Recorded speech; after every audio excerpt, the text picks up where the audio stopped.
উচ্চ মাধ্যমিক সংস্কৃত সাজেশনের আজকে আমরা দ্বিতীয় পর্ব এই কারণেই বলছি না, আমরা ইতিমধ্যেই সমস্ত লং প্রশ্নের সাজেশন দিয়েছি, অর্থাৎ যেখানে গদ্যাংশ, পদ্যাংশ, নাট্যাংশ এই অংশগুলো রয়েছে, অর্থাৎ ফার্স্ট পার্ট আমরা দিয়েছি। এখন আমরা এমসিকিউ এসিকিউ বাদে যে সমস্ত ভিতরে শর্ট প্রশ্নগুলো থাকে সেই শর্ট প্রশ্নের সাজেশন আমরা এখন ডিসকাস করব। তো আশা করি ভালো লাগবে এবং আশা করি এইখান থেকে সমস্ত প্রশ্ন অ্যান্সার পাবে। চলো আমরা শুরু করি। প্রশ্নের দাগ সংখ্যা কিন্তু 5, অর্থাৎ আমরা 1 থেকে 4 এবং 9, 10 এই প্রশ্নগুলো আমরা দিয়েছি অলরেডি। তাহলে কারক বিভক্তি এখানে 3টি প্রশ্ন করতে দেওয়া থাকে, ডবল দেওয়া থাকে। তো এখানে আমরা মোটামুটি 30টি বেছেছি। বনে উপবসতি মাধব, বিদ্যয়া বিনা বৃথা জীবনম। আমি কিন্তু সংস্কৃতের স্যার নই, সংস্কৃতের স্যার করে দিয়েছেন, আমি জাস্ট সেটা বলছি।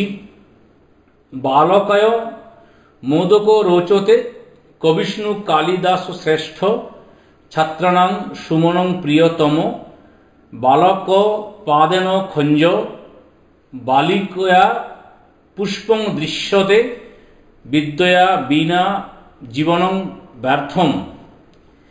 8, 9 সমাগতে বসন্তে কোকিলা কুজন্তি, ইদং জগৎ কৃষ্ণস্য কৃতি।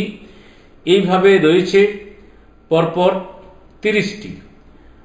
প্রত্যেকটি প্রশ্ন তুলে নেবে এবং স্যারদের কাছে আলোচনা করে নেবে। আন্ডারলাইন করা আছে যে কারক বিভক্তি নির্ণয় করার জন্য যে অংশটা করতে হয় সেটা কিন্তু করে দেওয়া রয়েছে। এরপরে দাগ নম্বর 6, এখানে ব্যাসবাক্য সহ সমাসের নাম লেখো যে কোনো দুটি। তাহলে এখানে যথাশক্তি অহর্নিশম, নদী মাতৃক, রাজপুত্র, পদকমলম, উপকৃষ্ণম, রামানুজ, কৃষ্ণ সখা, সিংহ ভয়ম, চক্রপাণি, প্রত্যহম, কেশাকেশী, রাজপুরুষ, দৈতারী, ভৃষ্যজননী, সর্পভীত, পীতাম্বর, ও ব্রাহ্মণ, রজৎশুভ্র, শরণাগত, দম্পতি, মুখচন্দ্র, গ্রামান্তরম। অতিরিক্ত এগুলো দেখবেন। দাগ নম্বর 7 তোমাদের পড়ে নিম্নলিখিত শব্দযুগলের অর্থ পার্থক্য নির্ণয় করো, যে কোনো দুটি। তো আমরা মাত্র কয়েকটা নিয়েছি, তো এগুলো দেখবে, ঠিক আছে। কবরা কবরী, শূদ্রা শূদ্রী, স্থলা স্থলী, মহারাজ মহারাজ রাজা, সুগন্ধি সুগন্ধ, সূর্যা সুরি, সুত সুত, দীর্ঘ হস্যু, বাক্যম বাচ্যম, আহাওতি আহাওতে।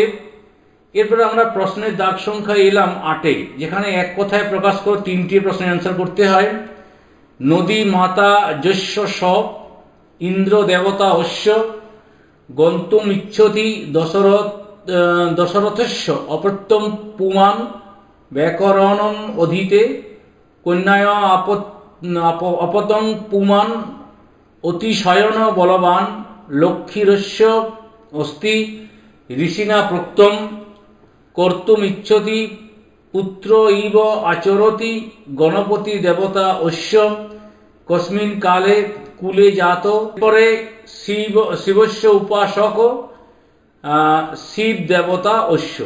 এগুলো অতিরিক্ত, এগুলো দেখবে, এমনটা নয় যে এগুলো ইম্পর্টেন্ট নয়। আমরা এলাম প্রশ্নের দাগ সংখ্যা 9। এখানে পরিনিষ্ঠিত রূপটি লেখো যে কোনো 3টি। এগুলো দেখে নেবে, ঠিক আছে। কি কি দিয়েছি? পৃথা যুক্ত অন, এইভাবে দেখবে, সহ যুক্ত তুমুন। তো এগুলো থাকলো তোমাদের। এরপরে কোনো একটা দিন আমরা এমসিকিউ এসিকিউ নিয়ে আসবো, গদ্যাংশ, পদ্যাংশ, নাট্যাংশ থেকে যেগুলো থাকে সেগুলো। সকলকে সঙ্গে থাকার জন্য ধন্যবাদ। তোমাদের শুভ হোক এই বলে শেষ